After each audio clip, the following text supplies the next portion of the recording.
for his servants. Nataka nimshukuru Mungu kwa watumishi wake. First for our bishop, Kwanza kwa askofu wetu, who gave me a very warm welcome. ambao amenikaribisha vizuri sana. Let me thank the Lord again. Wacha nimshukuru Mungu tena For Reverend Mark, kwa mhubiri Mark, the evangelist. mhubiri. I saw God in him, Nimeona Mungu ndani yake and I saw humility. na nimeona unyenyekevu. I want to thank the Lord once again Nataka nimshukuru Mungu tena for Pastor Victor Ochola. kwa mchungaji Victor Ochola. Amen. Amen. These are lovely people. Hawa ni watu wapendwa sana. I'm happy to be with you, Nimefurahia kuwa nanyi. and I yearn to be here. Amen.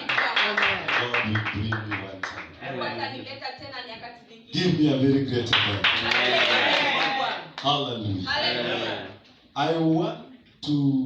I want us to share Nataka tushiriki about knowing God. kuhusu kumjua Mungu.